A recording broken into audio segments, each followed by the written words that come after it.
Hello friends, welcome back to my YouTube channel quick pharma. तो आज की video में हमारे कुछ टॉपिक्स जो हमारे बच गए थे यूनिट 2 एचएपी सेकेंड में, तो उन्हीं टॉपिक्स को आज हम इस वीडियो में कवर करने वाले हैं। तो हमारा सब्जेक्ट चल रहा था human anatomy and physiology second semester, उसमें हमारी यूनिट सेकेंड चल रही थी और हमारी यूनिट थी डाइजेस्टिव सिस्टम। तो इसमें हमने कुछ टॉपिक्स को पार्ट 1 में ऑलरेडी कवर कर लिया है, तो लिंक आप लोग को डिस्क्रिप्शन बॉक्स में मिल जाएगी प्लेलिस्ट की पार्ट 1 की। अगर आप लोगों ने नहीं देखा है वीडियो को तो आप लोग उसको चेकआउट कर लीजिएगा। बाकी आज की वीडियो में जो इसमें पेंडिंग टॉपिक्स हैं, कुछ हमारे जो बचे हुए टॉपिक्स हैं, उनको आज हम कवर करने वाले हैं। तो प्रीवियस वीडियो लेक्चर्स में यानी कि पार्ट 1 में हमने जीआई ट्रैक्ट यानी गैस्ट्रो इंटेस्टाइनल की ट्रैक्ट की एनाटॉमी, फिजियोलॉजी एंड उसके कुछ पार्ट्स एंड उसके कुछ जो हमारे एसेसरी ऑर्गन्स थे जैसे कि small intestine, large intestine, anatomy and function of salivary gland, pancreas, liver, इन सभी के बारे में कवर कर चुके हैं। तो आज की वीडियो में बेसिकली हम कुछ पेंडिंग टॉपिक्स को कवर करने वाले हैं, जो कि हमारे होने वाले हैं acid production in the stomach, regulation of acid production through parasympathetic nervous system, pepsin role in protein digestion. तो ये इन टॉपिक्स को जो ब्रैकेट में टॉपिक्स हैं, इन सभी टॉपिक्स को आज हम इस वीडियो में कवर करने वाले हैं। बाकी फिर हमारा इसके बाद हमारे एक और टॉपिक बचेगा एनर्जेटिक्स, तो इसको हम पार्ट 3 में कवर कर लेंगे। उसी के साथ हमारी जो एचएपी सेकेंड की यूनिट सेकेंड होगी वो कंप्लीट हो जाएगी। बाकी अगर आप लोगों ने एचएपी सेकेंड की यूनिट 1 को नहीं देखा है तो लिंक आप लोग को प्लेलिस्ट बॉक्स में मिलेगी, वहाँ से आप लोग चेकआउट कर सकते हैं। बाकी इसके जो नोट्स वगैरह होंगे आप लोग को टेलीग्राम चैनल पर मिल जाएंगे फ्रीली, वहाँ से आप लोग देख लीजिएगा। तो चलिए अब हम देख लेते हैं। सबसे पहला टॉपिक हमारा यहाँ पे होने वाला है फिजियोलॉजी ऑफ डाइजेशन। तो ये हमारा एक ऐसा टॉपिक है जो कि एग्जाम में कई बार पूछा गया है, और ऐसे तो हमारी जो एचएपी सेकेंड की जो सेकेंड यूनिट है वो काफ़ी ज़्यादा पूरी इंपॉर्टेंट है। तो इसमें जितने भी टॉपिक्स हैं वो सभी के सभी हमारे इंपॉर्टेंट हैं।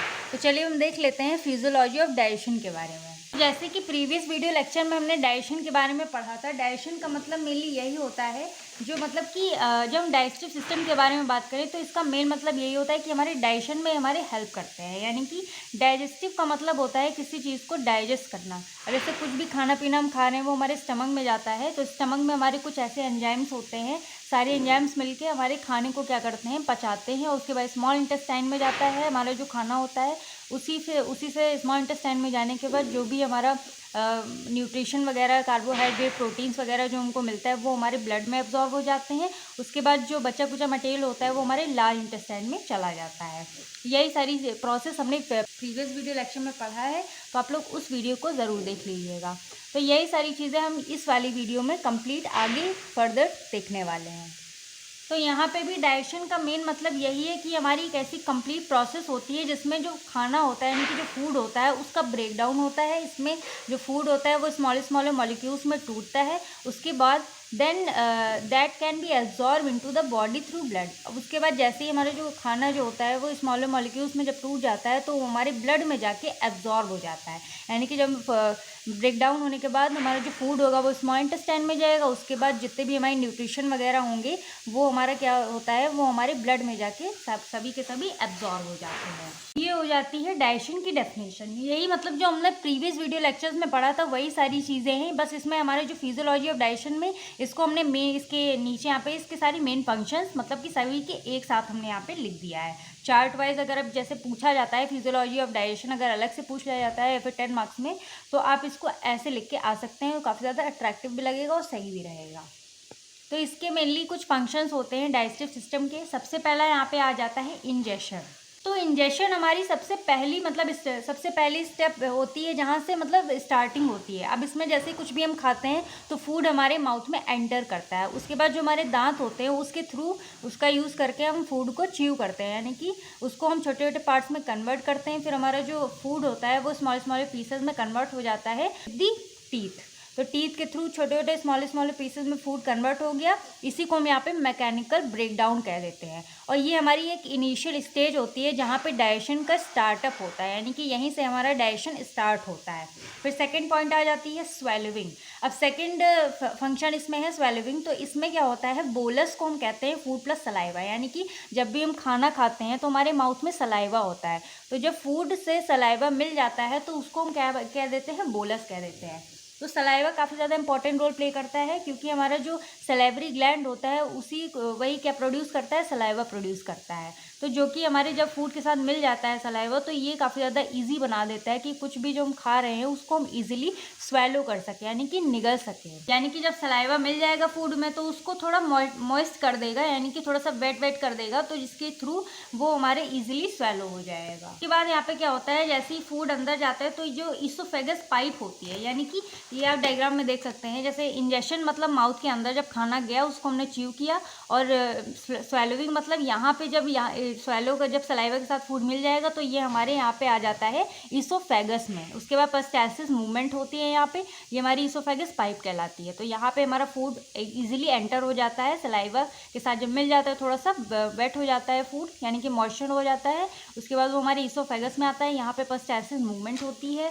उसके बाद पेरिस्टाल्सिस मूवमेंट का मतलब होता है मस्कुलर कॉन्ट्रैक्शन। इसके बाद होने के बाद जो भी हमारा खाना होता है वो हमारे प्रॉपरली स्टमक तक पहुंच जाता है। तो ये हो जाता है स्वेलोइंग का फंडा। फिर थर्ड फंक्शन आ जाता है गैस्ट्रिक डाइजेशन, कि गैस्ट्रिक डाइजेशन इसमें कैसे होती है। अब इसके बाद इसमें ये होता है कि जैसे ही हमारा जो फूड होता है, यानी कि जो बोलस होता है वो हमारे यहाँ पे आ जाता है, स्टमक में आ जाता है, तो यहाँ से ही हमारी जो डाइजेशन स्टार्ट हो जाती है, यानी कि हमारे फूड का ब्रेकडाउन स्टार्ट हो जाता है और डाइजेशन स्टार्ट हो जाती है बिकॉज ऑफ सम एंजाइम्स। तो यहाँ पे हमारे कुछ एंजाइम्स रिलीज होते हैं जिसकी वजह से डाइजेशन होती है। अब वो कौन से होते हैं चलिए देख लेते हैं। अब इसमें हमारे कुछ एंजाइम्स हैं, जैसे कि हमारा एक गैस्ट्रिक जूस है जो कि एक पेप्सिन, एमाइलेज एंड एचसीएल, ये जितने भी हमारी सारी चीज़ें हैं ये हमारी कुछ एंजाइम्स हैं। एचसीएल एसिड है, जो सभी के सभी हमारे क्या होते हैं, रिलीज होते हैं। उसके बाद हमारे क्या करते हैं, ये जो हमको जो खाने से जो प्रोटीन्स वगैरह है, फैट वगैरह है, उसको ये क्या करते हैं, ब्रेक डाउन कर देते हैं। तो ये सारी चीज़ें इतने एंजाइम्स वगैरह हैं और एचसीएल है, ये सारे मतलब फूड के प्रोटीन फैट्स को ये सभी को ब्रेक डाउन करते हैं, यानी कि पचाते हैं। उसके साथ 1-2 घंटे कम से कम मिक्स रहते हैं। उसके बाद जो पार्शली डाइजेस्टिव फूड, अब जो काइम होता है, पिछली वीडियो में हमने डिस्कस किया था काइम के बारे में, चलिए फिर से बता देते हैं।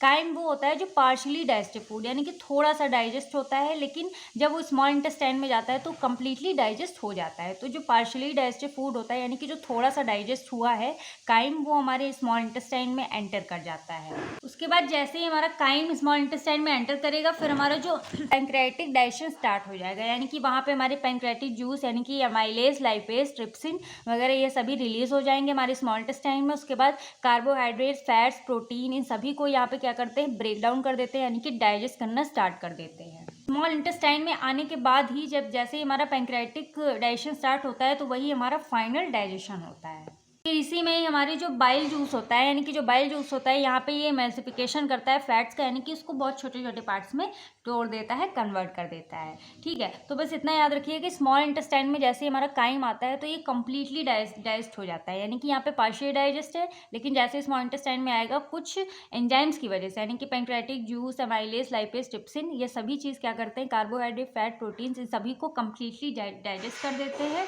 जिससे कि ये हमारा कंप्लीट डाइजेस्ट हो जाए और यहीं पे हमारी फाइनल डाइजेशन हो जाती है। फिर हमारे नेक्स्ट स्टेप आ जाता है, नेक्स्ट फंक्शन एब्जॉर्प्शन। अब यहाँ पे जैसे स्मॉल इंटेस्टाइन में सभी कुछ डाइजेस्ट हो गया, तो डाइजेशन के बाद जो हमको न्यूट्रिशन मिलते हैं, यानी कि जो न्यूट्रिएंट्स वगैरह होते हैं वो हमारे स्मॉल इंटेस्टाइन से ब्लड में रिसीव कर लिए जाते हैं, यानी कि एब्जॉर्ब कर लिए जाते हैं। तो जो blood stream through the wall of small intestine, यानी कि जो स्मॉल इंटेस्टाइन की जो ब्लड स्ट्रीम होती है, जो वॉल होती है, वहाँ से सभी न्यूट्रिएंट्स हमारे ब्लड में एब्जॉर्ब हो जाते हैं। अब जितना भी सब कुछ पच जाता है उसके बाद ये जो बचा हुआ खाना मतलब जो डाइजेस्टेड फूड होता है वो हमारे लीवर में पहुंचा दिया जाता है, वहाँ पे उसकी प्रोसेसिंग होती है और ये हमारे सभी सेल्स टिश्यूज़ तक डिस्ट्रीब्यूट हो जाते हैं, यानी कि सब वहाँ पे डिस्ट्रीब्यूशन स्टार्ट हो जाता है। फिर लास्ट में हमारा एक स्टेप आता है एलिमिनेशन। एलिमिनेशन मतलब होता है किसी चीज़ को निकालना। अब जैसे कि जैसे जो बचा कुचा खाना होता है वो हमारे स्मॉल इंटेस्टाइन से सारे न्यूट्रिशन वगैरह ब्लड में चले गए, तो बचा कुचा खाना हमारे लार्ज इंटेस्टाइन में, यानी कि यहाँ पे आ जाते हैं। स्मॉल इंटेस्टाइन ये है और ये स्मॉल इंटेस्टाइन से यहाँ पे लार्ज इंटेस्टाइन में जो बचा कुचा फूड होता है वो हमारा यहाँ पे आ जाता है। तो उसमें से भी जो लार्ज इंटेस्टाइन में जो भी मतलब रिमेनिंग वेस्ट मटेरियल जाता है उसमें से भी हमारे कुछ वाटर एंड इलेक्ट्रोलाइट्स होते हैं वो हमारे लार्ज इंटेस्टाइन से कुछ एब्जॉर्ब हो जाते हैं। उसके बाद जितना भी वेस्ट मटेरियल होता है वो हमारे फीसेस के थ्रू, यानी कि जब आप लोग फ्रेश वगैरह होने जाते हो तो फीसेस के थ्रू ये हमारे बॉडी से एलिमिनेट हो जाता है। तो ये लास्ट प्रोसेस होती है एलिमिनेशन की। तो इतना डिफरेंस समझिए स्मॉल इंटेस्टाइन लार्ज इंटेस्टाइन में कि स्मॉल इंटेस्टाइन में ये होता है कि जो हमारा काइम होता है उसका कंप्लीट डाइजेशन होता है और वहाँ से जितने भी हमारे न्यूट्रिशन वगैरह होते हैं वो हमारे ब्लड में एब्जॉर्ब होते हैं। और लार्ज इंटेस्टाइन में जो वाटर एंड इलेक्ट्रोलाइट्स वगैरह होते हैं, विटामिन वगैरह होते हैं, वो सभी हमारे एब्जॉर्ब होते हैं लार्ज इंटेस्टाइन से। तो ये हमने यहाँ पे फिजियोलॉजी ऑफ डाइजेशन अच्छे से समझ ली। तो मतलब इसका शॉर्ट वे में यहाँ पे लिख दिया गया है। अब इतना ज़्यादा शॉर्ट नहीं कर सकते हैं तो एक स्टेप वाइज में भी आप लिख सकते हैं। बाकी अगर इसको लॉन्ग में लिखना चाहे तो प्रीवियस वीडियो लेक्चर्स में आप लोग इसको अच्छे से देख सकते हो और लिख सकते हो, वहाँ पे एकदम ब्रीफ में दिया गया हुआ है। तो ये हो जाता है हमारा physiology of digestion. I hope आप लोगों को समझ में आ गया होगा इसके सभी स्टेप्स के बारे में। एकदम ईजी है, बस समझने की ज़रूरत है कि कौन सा स्टेप कहाँ पे होना है। फिर हमारा यहाँ पे नेक्स्ट टॉपिक आ जाता है हार्मोनल रेगुलेशन। तो ये जो हार्मोनल रेगुलेशन होता है कई बार ये हमारा 2 मार्क्स में या फिर 5 मार्क्स में पूछ लिया जाता है। तो यहाँ पे पहला हमारा आ जाता है गैस्ट्रिन, जो कि हमारे गैस्ट्रिक जूस एंड एसिड जो होता है उसको स्टिमुलेट यानी कि बढ़ा देता है। फिर सेकंड आ जाता है सिक्रेटिन, ये हमारे जो पैंक्रेटिस जूस होता है और जो बाइल होता है उसको स्टिमुलेट यानी कि उसको इंक्रीज कर देता है। उसके बाद हमारा आ जाता है कॉलिसिस्टोकिनिन CCK, इसको शॉर्ट फॉर्म में कह सकते हैं। ये हमारा क्या करता है, pancreatic juice, bile and gastric enzyme, इन सभी को क्या करता है, ये स्टिमुलेट कर देता है। फिर हमारा आ जाता है इंसुलिन, ये ग्लूकोज एब्जॉर्प्शन को यहाँ पे रेगुलेट करता है। ग्लूकोजन जो कि ग्लूकोज रिलीज को यहाँ पे रेगुलेट करता है। यानी कि ये जो इंसुलिन है ये ग्लूकोज के एब्जॉर्प्शन में हेल्प करता है, ग्लूकोजन है ये हमारे ग्लूकोज की रिलीज में हेल्प करता है। तो एक शॉर्ट टॉपिक है क्योंकि प्रीवियस वीडियो लेक्चर में हमने सभी को अच्छे से डिस्कस किया है, तो शॉर्ट में आप समझ लीजिए। क्योंकि हमारा ये वाला टॉपिक जो हार्मोनल वाला है, हार्मोनल रेगुलेशन, ये हमारा 2 या फिर 5 मार्क्स में ही पूछा जाता है। फिर हमारा यहाँ पे मेन टॉपिक आ जाता है acid production in the stomach. ये हमारा मेन टॉपिक है एग्जाम के पर्पज से। इसमें हम मेनली यही पढ़ने वाले हैं कि जो मतलब कि एसिड होता है वो हमारे स्टमक में बनता कैसे, यानी कि पेट के अंदर हमारा जो एसिड प्रोडक्शन है वो कैसे होता है। अब ये हमारा 10 मार्क्स के पर्पज से काफ़ी ज़्यादा इंपॉर्टेंट है क्योंकि हमारा ये लॉन्ग में ही ज़्यादातर पूछा जाता है। अब ये वाली जो प्रोसेस होती है हमारी एक कॉम्प्लेक्स प्रोसेस है। कॉम्प्लेक्स प्रोसेस क्यों कहलाती है, क्योंकि हमारा कुछ ये इस तरीके से है, अगर मतलब आगे आप लोगों को समझ में आएगा और ये काफ़ी ज़्यादा इंपॉर्टेंट है और ईजी वे में भी मतलब आप लोग को समझ में आ जाएगा, तो इसीलिए हमारी थोड़ी सी कॉम्प्लेक्स कहलाती है। अब इसमें हमारा एक पैराइटल सेल आता है जो कि हमारे स्टमक में एसिड का प्रोडक्शन करता है, यानी कि HCl का प्रोडक्शन करता है स्टमक में। और पैराइटल सेल आप लोग याद रखिए क्योंकि अब हमारा काफ़ी ज़्यादा इंपॉर्टेंट रोल प्ले करता है हमारे स्टमक में। यही हमारा मेन रीज़न होता है जो कि हमारा HCl एसिड का यहाँ पे प्रोडक्शन करता है हमारे स्टमक में। और हमारा जो HCl यानी कि जो HCl एसिड है ये हमारा काफ़ी ज़्यादा स्ट्रॉन्ग होता है, जो कि हमारे लिए काफ़ी ज़्यादा एसेंशियल होता है हमारे स्टमक के लिए, जो कि हमारे क्या करता है, मतलब कि लो pH को ये हमारा मेंटेन रखता है, 1 से 3 pH को इन स्टमक, यानी कि हमारे स्टमक में 1 से 3 जो एसिडिक pH होता है उसको मेंटेन करने का काम करता है। और ये हमारा मेन रोल प्ले करता है डाइजेशन में। और मेनली हमारे जो प्रोटीन्स वगैरह होते हैं उसको डाइजेस्ट करने में काफ़ी ज़्यादा हेल्पफुल होते हैं और अदर फूड के लिए भी हमारे काफ़ी ज़्यादा हेल्पफुल होते हैं। बाकी इसमें जो हमारे इंजेस्टेड बैक्टीरिया वगैरह होते हैं HCl हमारे, उनको मारने में भी काफ़ी ज़्यादा हेल्पफुल होते हैं। ये हमारा HCl एसिड है, ये एसिडिक क्योंकि हमारा काफ़ी ज़्यादा ऐसे नॉर्मल लाइफ में भी देखा जाए तो एसिड काफ़ी ज़्यादा खतरनाक होता है, लेकिन हमारे स्टमक में HCl काफ़ी ज़्यादा अच्छे रोल्स भी प्ले करता है। डाइजेशन का भी काम कर रहा है, प्रोटीन को भी डाइजेस्ट कर रहा है, बाकी जो खाना पीना है वो भी डाइजेस्ट कर रहा है, और बाकी जो बैक्टीरिया वगैरह है उनको भी हमारे पेट के अंदर मारने का काम करता है। अब इसमें ये समझना है कि हमारे जो GI ट्रैक में हमारे कम से कम 4 लेयर्स होती हैं, जो कि हमने पिछली वीडियो में पढ़ा है। इसमें हमारे जो म्यूकस मेम्ब्रेन यानी कि जो 4 लेयर होती है उसकी जो सबसे पहली वाली लेयर होती है म्यूकस मेम्ब्रेन, ये कंटेन करती है गैस्ट्रिक ग्लैंड को। तो अगर यहाँ पे हम देखें तो ये हमारा पूरा स्टमक होता है और इसमें हमारी ये 4 लेयर होती हैं, जैसे कि 1 2 3 4। जो हमारी सबसे पहली वाली लेयर होती है inner most layer mucous membrane होती है, उसमें आप लोगों को पता है, मैंने पिछले वीडियो में मतलब सब कुछ पढ़ा है, लेकिन चलिए इसमें भी देख लेते हैं। इसमें हमारे कुछ रगी स्ट्रक्चर पाए जाते हैं, यानी कि फिंगर लाइक प्रोजेक्शन देखने को मिलते हैं म्यूकस मेम्ब्रेन में, कुछ इस तरीके का स्ट्रक्चर देखने को मिलता है। और ये इसलिए होते हैं कि जिससे कि इसका जो सरफेस एरिया होता है वो हमारा बढ़ जाए, जिससे कि हमारी अच्छे से एब्जॉर्प्शन हो, यानी कि न्यूट्रिशन वगैरह जो है उससे अच्छे से एब्जॉर्प्शन हो जाए हमारी ब्लड में। और यही जो हमारी इनर मोस्ट म्यूकस मेम्ब्रेन होती है, इसी में हमारे पाए जाते हैं गैस्ट्रिक ग्लैंड। तो अब यहाँ पे जब गैस्ट्रिक ग्लैंड को मतलब कि हमारी म्यूकस मेम्ब्रेन हो गई और ये हमारे रगे स्ट्रक्चर हो गए, इस टाइप के फिंगर लाइक प्रोजेक्शन आप देख रहे हैं। और इसके बाद हमारी जो गैस्ट्रिक ग्लैंड में हमारे पाए जाते हैं गैबलेट सेल्स, और यहाँ पे एक सेकंड पाया जाता है पेराइटस सेल्स, और थर्ड होता है गैस्ट्रिक चीफ सेल्स। तो जो इसमें गैबलेट सेल्स होते हैं ये म्यूकस को सिक्रीट करते हैं, पेराइटस सेल्स HCl को सिक्रीट करते हैं, और गैस्ट्रिक चीफ सेल्स जो होते हैं वो पेप्सिन एंड लाइपेज को यहाँ पे सिक्रीट करते हैं। एक तो पेप्सिन सिक्रीट करते हैं और गैस्ट्रिक लाइपेज। अब इसमें जो गॉबलेट सेल है यानी कि जो म्यूकस को सिक्रेट कर रहे हैं, इसी के जो म्यूकस मेम्ब्रेन के अंदर वाले जो कुछ सेल्स होते हैं इसी को बनाने के लिए यहाँ पे लगातार म्यूकस को यहाँ पे सिक्रेट किया करते हैं। देखिए हमारी ये वाली जो लेयर है यानी कि जो म्यूकस मेम्ब्रेन, ये वाली म्यूकस वाली लेयर है, ये हमारी कम ना पड़े, अच्छे से कंटिन्यू फॉर्म में बनती रहे। एंड इसमें जो पेराइटस सेल है ये हमारा क्या करता है, HCl को सिक्रीट करता है। और पेराइटस सेल जो HCl को सिक्रीट करता है ये काफ़ी ज़्यादा इंपॉर्टेंट है, बिकॉज यही हमारे प्रोटीन वगैरह को मतलब कि प्रोटीन है, कार्बोहाइड्रेट्स है, इनको यहाँ पे ब्रेक डाउन करने में, डाइजेस्ट करने में हमारे HCl काफ़ी ज़्यादा हेल्पफुल होते हैं। और ये चीफ सेल्स जो गैस्ट्रिक चीफ सेल्स हैं ये पेप्सिन और लाइपेज को ज़्यादा सिक्रीट करते हैं, मतलब गैस्ट्रिक लाइपेज एंड पेप्सिन को और एमाइलेज को भी ये हमारे सिक्रीट करते हैं। अब इसमें हमारे गैस्ट्रिक ग्लैंड में एक और पाया जाता है जो कि हमारा होता है G सेल। अब ये क्या करते हैं, ये गैस्ट्रिन को ब्लड स्ट्रीम यानी कि ब्लड में ये हमारे सिक्रीट करते हैं। अब आप लोग को पता है कि गैस्ट्रिन क्या करता है, गैस्ट्रिन हमारे जो parietal cells and gastric chief cells होते हैं उनके सिक्रेशन को ये क्या करता है, बढ़ा देता है। तो ये G सेल्स हमारे क्या करता है, गैस्ट्रिन को ब्लड स्ट्रीम में ये सिक्रीट करते हैं यानी कि रिलीज करते हैं। तो ये सारी चीज़ें तो आप लोग समझ गए, ठीक है। तो अब इसमें हम देखते हैं कि इसका मैकेनिज्म क्या है, यानी कि जो एसिड है वो हमारे स्टमक में प्रोड्यूस कैसे होता है। अब इसमें हमारे कई सारे स्टेप्स आने वाले हैं और आप लोग को इसको अच्छे से फोकस से समझना होगा, क्योंकि ये हमारे थोड़ा सा मतलब आप लोग को ये क्रिटिकल दिख सकता है, यानी कि थोड़ा सा कॉम्प्लेक्स दिखेगा, लेकिन अगर आप लोग समझ जाएंगे तो डायग्राम काफ़ी ज़्यादा ईजी है। अब ये सारी चीज़ें आप लोगों को थोड़ा सा टफेस्ट लग सकती हैं, क्योंकि आप लोग सेकंड सेमेस्टर में हो, जिस हिसाब से अगर स्टेप वाइज आप लोग देखेंगे तो अच्छे से आप लोगों को समझ में आ जाएगा। तो जैसे कि मैंने अभी बात किया, जो हमारे गैस्ट्रिक ग्लैंड में हमारे यहाँ पे 4 सेल्स पाए जाते हैं। एक हमारा होता है G सेल, एक है पेराइटस सेल, एक है गैबलेट सेल्स एंड एक है गैस्ट्रिक चीफ सेल्स। तो G सेल क्या कर रहा है, बेसिकली ये गैस्ट्रिन को ब्लड में सिक्रीट कर रहा है, ठीक है। और जो पेराइटस सेल है ये HCl को सिक्रीट करता है, और gastric chief cells pepsin and gastric lipase को सिक्रीट कर रहे हैं, और गैबलेट सेल्स जो है ये म्यूकस को सिक्रीट करता है। अब मेन बात यहाँ पे हमको ये करनी है कि हमारा HCl यानी कि हमारा जो HCl एसिड है वो कैसे बनता है। तो यहाँ पे मेनली हम बात करेंगे या फिर पकड़ लेंगे मेनली पेराइटस सेल्स को।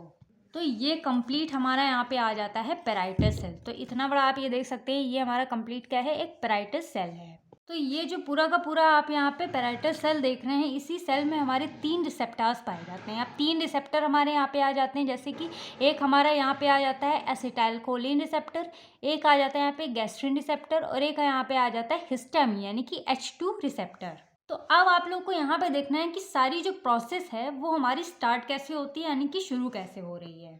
तो पहले यहाँ पे सब कुछ जो लेबलिंग में है सारी चीज़ें पहले वो समझ लेते हैं, फिर आप लोग को अच्छे से समझ में आएगा कि काम कैसे हो रहा है। तो आपको ये वाला एरिया जो दिख रहा है ये है ब्लड का एरिया, और ये वाला जो एरिया दिख रहा है ये है पेराइटस सेल का एरिया, और ये वाला जो एरिया है ये है ल्यूमन का एरिया। अब आप लोग यहाँ से समझिए, मान लीजिए ये हमारा जो स्टमक है यानी कि जो हमारा ये पेट है, ये पेट का अंदर वाला एरिया है, यानी कि ये वाला जो स्टमक का अंदर वाला एरिया है, ये वाला एरिया हमारा क्या कहलाता है, जो अंदर वाला एरिया है, इसको हम यहाँ पे कह देते हैं ल्यूमन। ये इनसाइड मतलब ये इनसाइड एरिया है किसका, स्टमक का।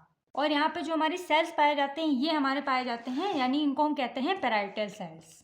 तो अब जैसे कि यहाँ पे ये वाला एरिया जब हम जूम करके देखें, यानी कि जब जूम करके देखेंगे तो यही हमारे ल्यूमन भी पाए जाते हैं, और यही हमारे कुछ ब्लड कैपिलरीज भी पाई जाती हैं, और यही हमारे कुछ पेराइटस सेल्स भी पाए जाते हैं। तो जो ब्लड कैपिलरी है वही वाला एरिया यहाँ पे हमारा ब्लड कहला रहा है, ठीक है। अब जैसे कि ये वाला है तो इसके अंदर वाली जो एक लेयर होगी ये हमारी इनर लेयर ल्यूमन कहलाएगी, उसके बाद वाली लेयर हमारी पेराइटस सेल कहलाएगी, और मतलब बाद वाला जो पार्ट होगा वो हमारा पेराइटस सेल्स होंगे, यानी कि उसमें जो हमारे कुछ सेल्स प्रेजेंट होंगे, और यहाँ पे जो उसके बाद जो यहाँ पे कुछ रेड कलर की कैपिलरीज होंगी, यानी कि इसी में हमारे कुछ सेल्स होते हैं, इसे हमारे में ल्यूमन भी होता है, उसी हमारे में कुछ रेड कैपिलरीज ब्लड कैपिलरीज भी होती हैं, तो वही हमारे यहाँ पे ब्लड कहलाया जाता है, यानी कि वह इतना पार्ट हमारा ब्लड का कहलाया जाता है। ये जो तीनों पार्ट यहाँ पे डिवाइडेड हैं यही हमारे काफ़ी ज़्यादा इंपॉर्टेंट रोल प्ले करते हैं एसिड प्रोडक्शन में।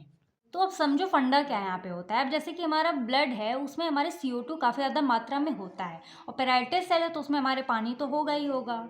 तो अब यहाँ पे हम इनिशियल स्टेज से समझते हैं कि होता क्या है। अब इसमें हमारे पेराइटल सेल में H2O दिया गया है, यानी कि अब यहाँ पे एक बात ये आ जाती है कि यहाँ पे H2O दिया क्यों गया है, तो वो सारी चीज़ें हम यहाँ पे समझते हैं। तो ये हमारा यहाँ पे H2O हो जाता है पेराइटल सेल में, उसके बाद यहाँ पे प्लस CO2 यानी कि कार्बन डाइऑक्साइड। तो ये वाला जो CO2 होता है, ये हमारे जो पेराइटल सेल है, यानी कि जो पूरा बड़ा सा पेराइटल सेल दिख रहा है, इसके अंदर हमारे जो CO2 होता है, ये हमारे यहाँ पे डिफ्यूज़ हो जाता है। तो हमारे पेराइटल सेल के अंदर अब ये कार्बन डाइऑक्साइड यहाँ पे डिफ्यूज़ होके आ गया और हमारे यहाँ पे वाटर भी प्रेजेंट है। तो H2O प्लस CO2 यहाँ पे हमारे ये आपस में मिलके रिएक्शन करते हैं और यहाँ पे हमारा H2CO3 यानी कि कार्बोनिक एसिड बना देते हैं। तो ये सारी चीज़ें यहाँ पे मतलब थ्योरेटिकल टर्म में भी लिखी हुई हैं। अब जैसे कि हमारा यहाँ पे CO2 क्या होता है, ये हमारा डिफ्यूज़ होता है पेराइटल सेल के अंदर, ठीक है। उसके बाद ये हमारा H2O के साथ रिएक्ट करता है, यानी कि CO2 रिएक्ट्स विद H2O। उसके बाद ये हमारा H2CO3 यानी कि हमारा कार्बोनिक एसिड बना देता है इन दी प्रेजेंस ऑफ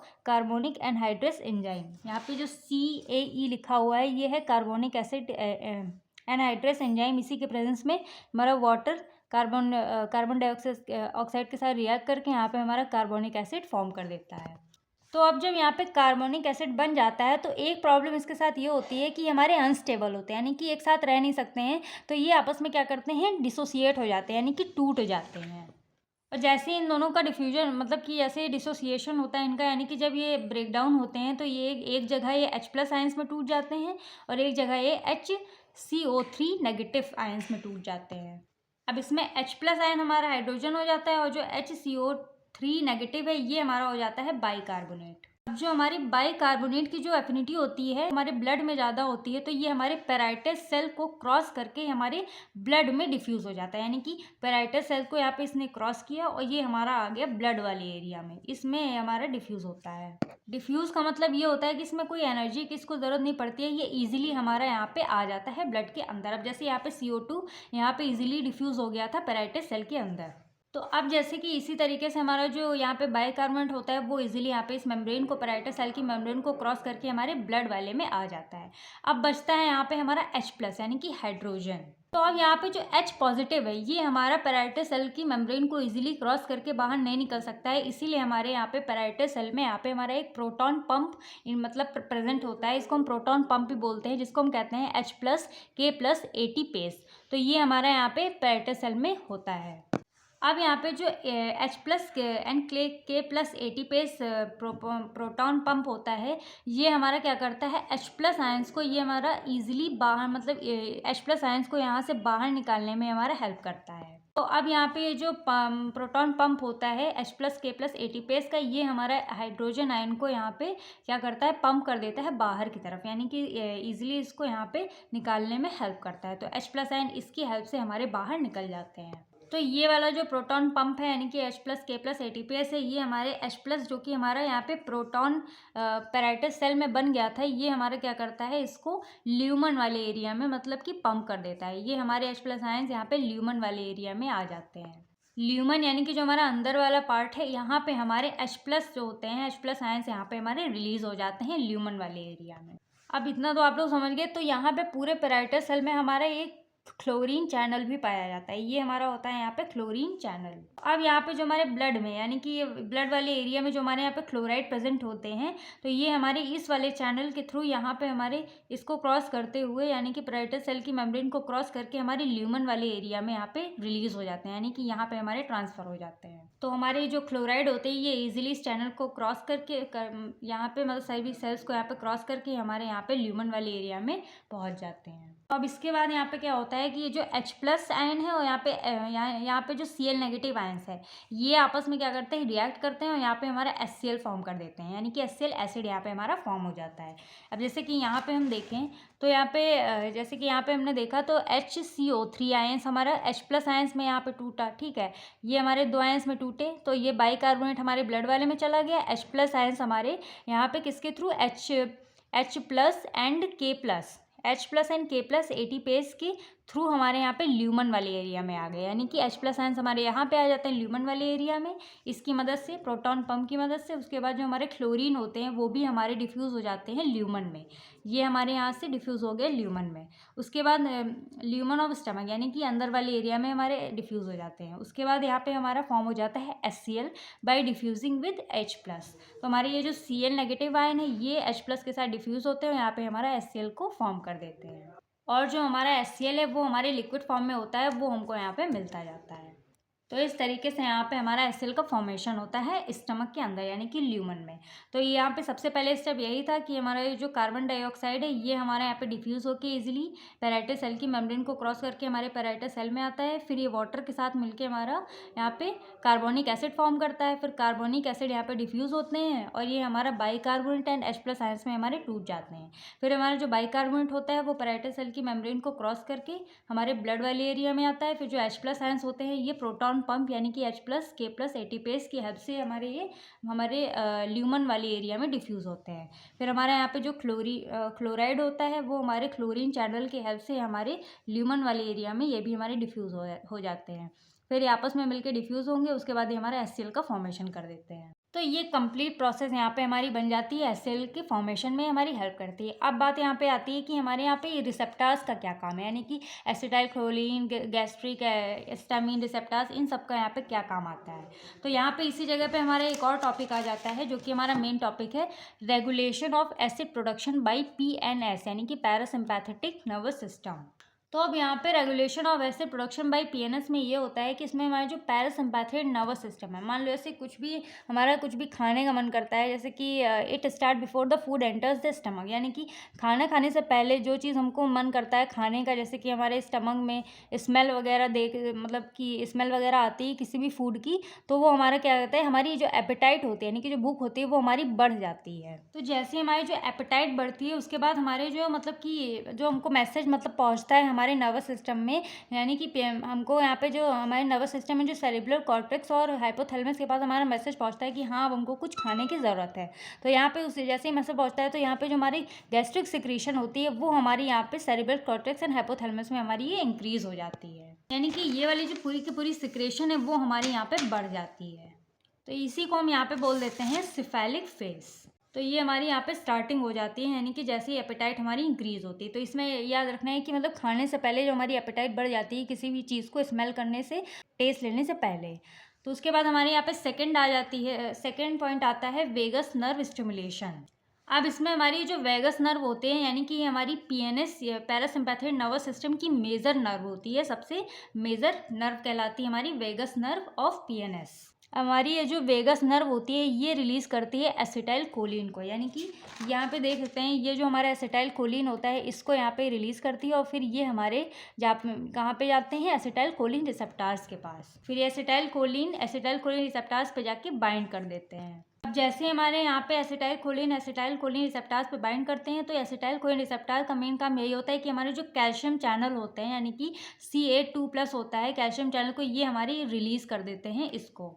अब यहाँ पे जो Ca2+ यानी कि कैल्शियम का यहाँ पे क्या काम होता है, जैसे कि यहाँ पे हमारा जो H+ K+ एटीपेज यानी कि प्रोटॉन पंप है, तो ये वाले जो मतलब कि ये जो प्रोटॉन पंप होते हैं ये ऐसे ही नहीं काम करते हैं, इनको चाहिए होती है कैल्शियम आयंस, यानी कि इनको कैल्शियम चाहिए होता है, जिसकी वजह से ये हमारे जितना ज़्यादा इनको कैल्शियम मिलता जाता है उतना ज़्यादा ये हमारी काम करते हैं। और कैल्शियम का काम मेन यही होता है कि ये हमारी जब इसमें आते हैं हमारे प्रोटॉन पंप में तो ये हमारे क्या करते हैं, H+ आयंस को यानी कि इस सेल्स को यहाँ पे उठा के यहाँ पे हमारे ल्यूमन वाले में मतलब कि ट्रांसफ़र कर देते हैं। जितना ज़्यादा हमारे यहाँ पे कैल्शियम बनता है और ये उतना ज़्यादा हमारे जो प्रोटॉन पंप होते हैं वो काम करता है और यहाँ पे उतना ही ज़्यादा हमारे जो H+ आयंस होते हैं वो हमारे ल्यूमन में रिलीज़ होते हैं। तो यहाँ पे हमारा जितना ज़्यादा कैल्शियम आयन हमारे इस वाले पे आएगा प्रोटॉन पंप पे, उतना ज़्यादा हमारे H+ आयन इधर आएंगे ल्यूमन की तरफ और उतने ज़्यादा ही हमारे कैल्शियम चैनल के थ्रू हमारे जो कैल्शियम होंगे वो हमारे ल्यूमन की तरफ आएंगे।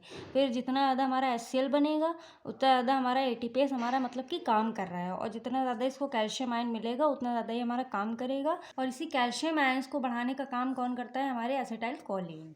तो यहाँ पे क्या होता है कि वेगस नर्व ने यहाँ पे क्या किया, एसिटाइल कोलिन के रिलीज़ को बढ़ाया। फिर एसिटाइल कोलिन जो होता है वो हमारे एसिटाइल कोलिन रिसेप्टर पे जाके बाइंड होता है और यही हमारे एसिटाइल कोलिन क्या करते हैं, इस कैल्शियम आयंस को यहाँ पे बढ़ाते हैं, यानी कि ज़्यादा रिलीज़ करते हैं। जितना ज़्यादा हमारे यहाँ पे कैल्शियम आयंस बढ़ते जा रहे हैं उतना ज़्यादा यहाँ पे हमारा H+ आयंस हमारा यहाँ प्रोटॉन पंप इनहिबिटर के प्रोटॉन पंप के थ्रू यहाँ पे हमारा बाहर आता जा रहा है। ठीक है, तो एक पहला काम किसका हो गया, हमारे वेगस नर्व का हो गया।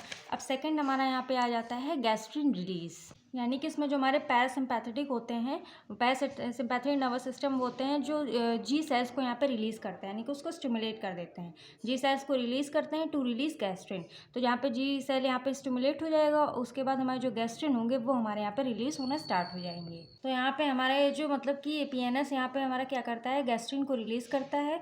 जितना ज़्यादा हमारे यहाँ पे गैस्ट्रिन रिलीज़ होते हैं वो हमारे गैस्ट्रिन रिसेप्टर्स पर जाके बाइंड करते हैं और इसका भी मेन काम यही होता है कि हमारे कैल्शियम आयंस को ये हमारा क्या करता है, बढ़ाता है। ये भी एक तरीके से कैल्शियम आयंस को बढ़ाते हैं और ये भी हमारे क्या करते हैं, जितना ज़्यादा हमारे आयंस बढ़ेंगे उतना ज़्यादा हमारा ये जो पंप है उतना ज़्यादा काम करेगी, उतना ज़्यादा ही हमारे ये जो H+ आयंस हैं वो हमारे मतलब कि प्रोटॉन पंप के हेल्प से हमारे बाहर निकलते जाएंगे, यानी कि पंप होते जाएंगे, रिलीज़ होते जाएंगे। कहाँ पे, ल्यूमन में। जितना ज़्यादा हमारे H+ आयंस यहाँ पे बनेंगे उतना ज़्यादा हमारा यहाँ पे HCl हमको देखने को मिलता है। अब इसके अलावा गैस्ट्रिन का एक और भी काम होता है कि हमारे हिस्टामिन को भी हमारे क्या करवाते हैं, रिलीज़ करवाते हैं। जैसे कि ये हमारे जो गैस्ट्रिन है ये यहाँ पे हमारे हिस्टामिन को भी रिलीज़ करते हैं। अब यहाँ पे एक बात ये समझिए कि यहाँ पे जो PNS होता है, पैरासिम्पैथेटिक नर्वस सिस्टम, ये हमारे गैस्ट्रिन को बढ़ाता है। ठीक है, और जो गैस्ट्रिन होता है ये बढ़ाता है ECL सेल्स को। अब ECL सेल्स ये होती हैं, इसको हम कहते हैं एंटेरोक्रोमोफिन। और जो एंटेरोक्रोमोफिन लाइक सेल्स जो होती हैं, मतलब कि ECL सेल्स होती है, ये हमारे हिस्टामिन को यहाँ पे बढ़ाती हैं, स्टिमुलेट करती हैं। हिस्टामिन हमारे जितने ज़्यादा बढ़ते हैं, यानी कि जितना ज़्यादा रिलीज़ होते हैं, वो हमारे H2 रिसेप्टर पे आके बाइंड होते हैं। इसका भी सेम यही काम होता है कि ये जितना ज़्यादा मतलब यहाँ पे बाइंड होंगे उतने ज़्यादा हमारे ये कैल्शियम को यहाँ पे बढ़ाते हैं, यानी कि स्टिमुलेट करते हैं। और जितना ज़्यादा हमारा कैल्शियम आयन बढ़ेगा वो हमारे यहाँ पे प्रोटॉन पंप उतना ज़्यादा हमारा यहाँ पे काम करेगा और उतना ज़्यादा यहाँ पे आउटफ्लक्स ऑफ H+। आउटफ्लक्स मतलब कि उतना ज़्यादा हमारे H+ आयंस यहाँ से बाहर निकलेंगे ल्यूमन की तरफ, उतना ज़्यादा हमारा यहाँ पे HCl बनेगा। तो इस तरीके से क्या होता है कि हमारे ये पैरासिम्पैथेटिक नर्वस सिस्टम के थ्रू हमारे जो वेगस नर्व्स होते हैं वो यहाँ पे हमारे क्या करते हैं, एसिटाइल कोलिन को बढ़ाते हैं, जो कि हमारे यहाँ पे पैराइटस सेल से यहाँ पे क्या करते हैं, HCl को प्रोड्यूस करते हैं। ठीक है, उसके बाद ये हमारे क्या करते हैं, फिर हमारा पैरासिम्पैथेटिक नर्वस सिस्टम गैस्ट्रिन के रिलीज को बढ़ाता है, जो कि हमारे यहाँ पे क्या करते हैं, गैस्ट्रिन को यहाँ पे रिलीज करते हैं और वो हमारे यहाँ पे क्या करते हैं, गैस्ट्रिन के रिसेप्टर पे जाते हैं और कैल्शियम को यहाँ पे बढ़ाते हैं। तो सारी प्रोसेस ऐसे चलती रहती है। उसके बाद ये जो हमारा गैस्ट्रिन होता है, जो मतलब कि गैस्ट्रिन क्या करता है, ECL यानी कि इलेक्ट्रोक्रोमोफिन लाइक सेल्स को ये हमारा रिलीज कर देता है और ये सेल्स को बढ़ा देते हैं और ये हमारे क्या करते हैं, हिस्टामिन के रिलीज को बढ़ा देते हैं। ठीक है, तो यहीं पे हमारा यहाँ पे ऐसी सारी प्रोसेस चलती रहती है। तो इस प्रकार से यहाँ पे मतलब हमारा HCl है वो यहाँ पे हमारा रिलीज होता रहता है ज़्यादा अमाउंट में। या तो ये हमारे जो मेनली तीनों रिसेप्टर्स है ये हमारे मेनली क्या करते हैं, इस वाली कैल्शियम आयंस को मतलब कि स्टिमुलेट कर देते हैं, जिससे कि हमारी जो आगे की प्रोसेस होती है वो हमारी बढ़ जाती है। तो यहाँ पे दो प्रोसेस चल रही हैं, एक तो हमारे यहाँ पे H+ आयंस को बढ़ाने मतलब बनाने का काम कर रहा है पैराइटस सेल के अंदर, और एक यहाँ पे हमारा काम चल रहा है कि यहाँ पे जो हमारे कैल्शियम आयन जितना ज़्यादा बढ़ रहे हैं उतना ज़्यादा हमारे यहाँ पे जो प्रोटॉन पंप है वो H+ आयंस को यहाँ पे बाहर भी निकालने का काम कर रहा है। एक तरफ बन भी रहे हैं, उस तरफ बाहर भी निकल रहा है। इस तरीके से यहाँ पे हमारे HCl बनते हैं।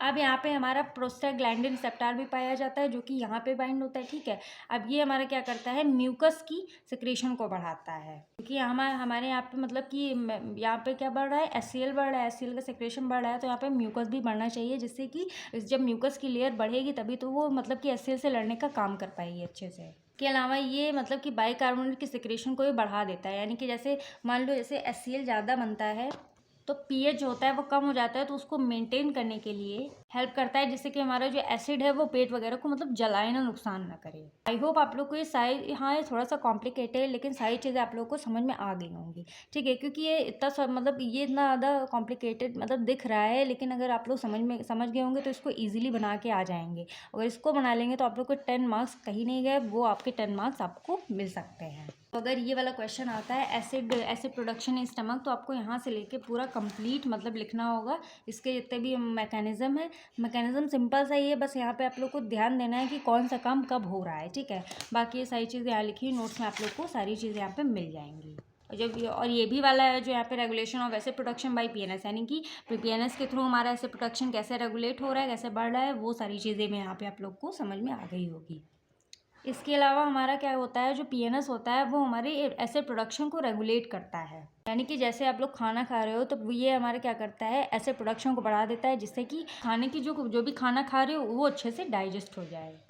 और जैसे कभी कभी ये हो जाता है कि ड्यूरिंग द स्ट्रेस, कभी कभी बहुत लोग ज़्यादा स्ट्रेस लेते हैं, तो ये हमारे उस टाइम पे भी जो पीएनएस होता है वो एसिड के प्रोडक्शन को बढ़ा देता है। और अगर मान लो आप लोग खाना नहीं खा रहे हो तो ये हमारा रिस्क कॉज करता है कि मान लो ऐसे पेप्टिक अल्सर वगैरह जो होता है, क्योंकि हमारा जो HCl है एसिड, वो हमारा बढ़ जाएगा, जिसकी वजह से पेप्टिक अल्सर वगैरह कॉज हो सकता है। बाकी इसके अलावा हमारा जो सोमास्टैटिन एंड सेक्रेटिन एंड प्रोस्टाग्लैंडिन्स होते हैं, ये एसिड प्रोडक्शन को कम कर देते हैं, यानी कि इनहिबिट कर देते हैं, रोक देते हैं। तो यहाँ पे ये दो, मतलब इसके दो काम आप लोगों ने देख ही लिए थे कि हमारे क्या कर रहा था, म्यूकस को बढ़ा रहा था, और यहाँ पे बाइकार्बोनेट को बढ़ा रहा था। तो ये इसका एक काम ये भी होता है कि ये HCl के सिक्रेशन को कम कर देता है। तो अगर मान लो यहाँ पे हमारे एसिड प्रोडक्शन यहाँ पे मतलब कि कभी कभी इसमें डिसऑर्डर्स हो जाते हैं, कुछ डिसऑर्डर से लीड करता है एसिड प्रोडक्शन, तो यहाँ पे हमारे कुछ मतलब कि यहाँ पे डिजीज़ कॉज हो जाती है, जैसे कि गैस्ट्रो एसोफेरिंजियल रिफ्लक्स डिजीज़, इसको हम शॉर्ट फॉर्म में GERD बोलते हैं, या फिर peptic ulcer and Zollinger Allison syndrome. तो कभी कभी मतलब डेफिनेशन पूछ लिया जाता है ज़ोलिंगर एलिसन सिंड्रोम, जैसे कभी कभी कह दिया जाता है कि एसिड प्रोडक्शन के डिसऑर्डर्स के बारे में बताइए, तो ये मेनली ये वाला नाम ज़्यादा पूछा जाता है, ठीक है। तो इसको आप लोग लिख के आ सकते हैं 2 मार्क्स में।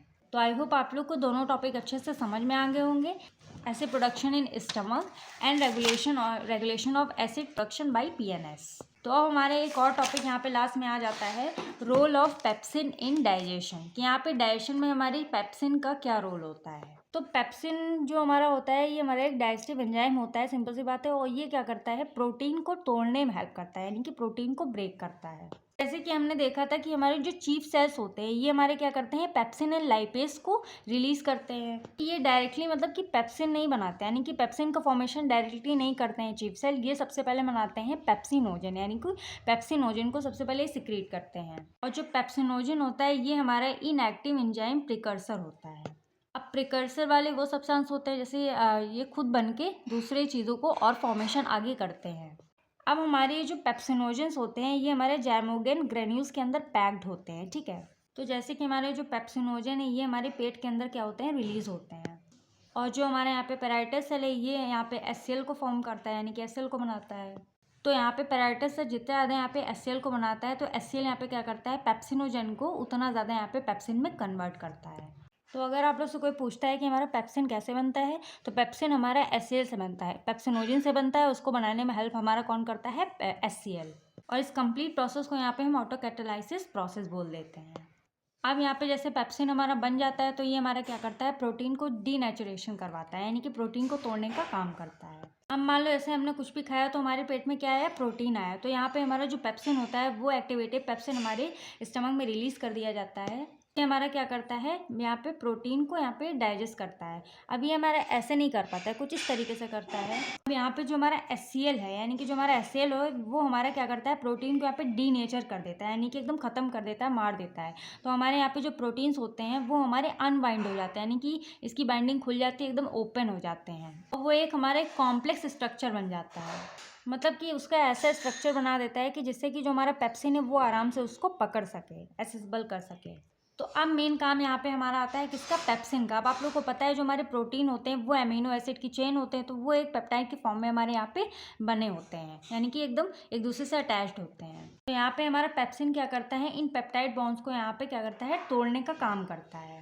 तो यहाँ पे जो हमारे अमीनो एसिड्स होते हैं वो अलग हो जाते हैं, यहाँ पे जो पेप्टाइड बॉन्ड्स होते हैं ये हमारे अलग हो जाते हैं। जब यहाँ पे हमारे मतलब कि पेप्सिन क्या करते हैं, जब यहाँ पे ब्रेक डाउन कर देते हैं प्रोटीन्स को एंड पेप्टाइड, यहाँ पे पेप्टाइड्स एंड अमीनो एसिड्स को अलग अलग हमारे हो जाते हैं, तब हमारे जो अमीनो एसिड्स होते हैं वो हमारे ईजिली ब्लड में एब्जॉर्ब हो जाते हैं। यानी कि लास्ट पॉइंट यही लिखी हुई है, यहाँ पे इजीली जो हमारे ब्लड में एब्जॉर्ब हो जाते हैं कौन, अमीनो एसिड्स, ठीक है। तो इसकी प्रोटीन डीनेचुरेशन। अब जल्दी से इसके देख लेते हैं कुछ अदर फंक्शंस के बारे में। तो देखें तो हमारी ये अदर डाइजेस्टिव एंजाइम्स को एक्टिवेट कर देता है, बाकी गैस्ट्रिक हेल्थ को मेंटेन करके रखता है, and also help in the digestion of other food, बाकी जो हमारे खाने पीने की चीज़ें होती हैं उसको भी डाइजेशन में हमारे हेल्प करता है। बाकी हमारे pepsin works optimally at a pH of 2-3, यानी कि जब इसका 2 से 3 एसिडिक में होता है तो वो हमारा पेप्सिन हमारा वर्क करता है, क्योंकि HCl से हमारा, तो यहाँ पे HCl क्या करता है, पेप्सिनोजन को बनाता है। पेप्सिनोजन हमारे क्या करते हैं, पेप्सिन में कन्वर्ट होते हैं, ठीक है, जो कि हमारे HCl को स्टमक में मेंटेन करने का काम करते हैं। तो ये हमारे हो जाते हैं इसके कुछ अदर फंक्शंस के बारे में। तो ये हो गया हमारा role of pepsin in digestion. इस तरीके से हमारा पेप्सिन डाइजेशन में हेल्प करता है। तो आई होप आप लोग को सारी कुछ चीज़ें समझ में आ गई होंगी। अगर कोई भी डाउट होता है आप लोग कमेंट सेक्शन में पूछ सकते हैं। वीडियो थोड़ी सी लेंदी हो गई, क्योंकि मतलब कि अगर थोड़ी चीज़ें सारी चीज़ें समझाने में पड़ जाओ तो काफ़ी ज़्यादा ये सारी चीज़ें लेंदी हो जाती हैं। तो इसके जो नोट्स वगैरह होंगे आप लोग को टेलीग्राम चैनल पर मिल जाएंगे फ्रीली, वहाँ से आप लोग डाउनलोड कर सकते हैं। मिलते हैं नेक्स्ट वीडियो में। इसका जो लास्ट टॉपिक होगा एनर्जेटिक्स, उसको कवर कर लेंगे, फिर हमारी जो HAP सेकंड की यूनिट सेकंड होगी वो कंप्लीट हो जाएगी। तो मिलते हैं नेक्स्ट वीडियो में नेक्स्ट टॉपिक के साथ। तब तक के लिए do like, share, comment and subscribe my YouTube channel quick Pharma. Take care of yours and your family.